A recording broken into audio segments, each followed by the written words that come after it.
यहाँ की सकाफ़त और कल्चर के लिहाज से माये पढ़ते हैं, जो माये हमारी सकाफ़त और कल्चर का एक हिस्सा भी समझे जाते हैं। जी अस्सलाम वालेकुम। वालेकुम अस्सलाम।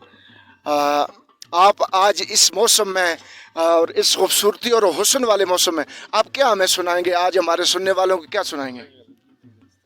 देखो जी, सुनाने में जो चीज़ है वो हमारी मेरा खुद साख्ता कलाम है। अपनी सकाफ़त के बारे में पढ़ता हूँ, बोलता हूँ, बल्कि लिखता हूँ। उसके बाद जो आपने ये माइये का बोला, बल्कि माइया तो इसमें नहीं आता। माइया तो आम एक पुराना एक वो उस माहौल में चलता है। जी जी जी है। तो अभी आपको इंशाल्लाह मैं इस अपने इलाके की बागून के हवाले से आपको कुछ कलाम सुना दूँगा। बाबून के लिहाज से यहाँ पर कलाम सुनाया जा रहा है। नाजरीन, आपने इस वीडियो को एंड तक देखना है, इंशाअल्लाह अज़ीज़ बहुत मज़ा आएगा। जी सुनाइए। बड़ी दिलकश नज़ारियां वाली ये नीलम दी वादी है। वाह वाह वाह वाह वाह वाह, क्या बात। उच्चियां उच्चियां गलियां वेखो, सेब अंगूर ते छलियां वेखो, फुल खुशबुआं कलियां वेखो, हर गल दी आज़ादी है। बड़ी दिलकश नज़ारियां वाली ये नीलम दी वादी है। वाह वाह वाह वाह वाह, क्या बात है, क्या बात है, क्या बात है। देश नीलम दा यार प्यारा, इस दा सोना रब सहारा, इस दे नाले साडा चारा, पहाड़ा नाले आबादी है। बड़ी दिलकश नज़ारियां वाली ए नीलम दी वादी है। वगदियां दे नदियां नाले, कर्म कमाया कर्म वाले। वगदियां दे नदियां नाले, कर्म कमाया कर्म वाले।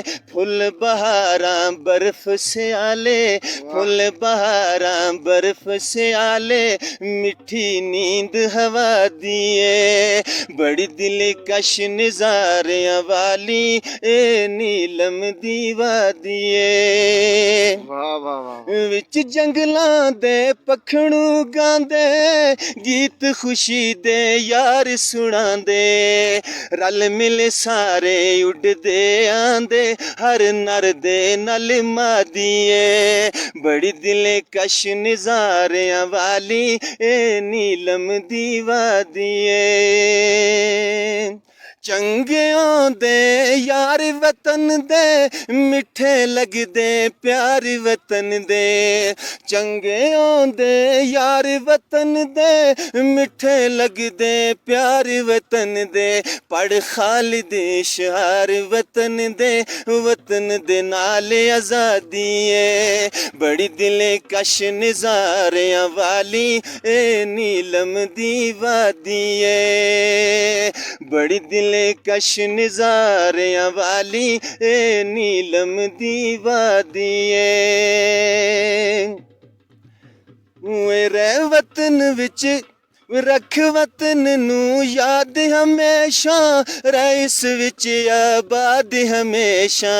कर इस दी फरियाद हमेशा, कर इस दी फरियाद हमेशा, बस ए गल वफा दी है। बड़ी दिलकश नज़ारियां वाली ए नीलम दी वादी है। माशाल्लाह जी, बहुत ही अच्छे अंदाज में। ये कश्मीर का टैलेंट है नाजरीन, और ये कश्मीर का टैलेंट बोलता हुआ नज़र आता है। और आज तक मैंने इनकी ऑडियो सुनी थी, आज तक इनको मैंने बग़ैर कैमरा के, यानी इनकी फ़ोटो नहीं देखी। आज पहली दफ़ा मेरा इनका सामना हुआ है और इनका दीदार नसीब हुआ, मुझे शर्फ हासिल हुआ। आज इनके पास मैं यहाँ पर बैठा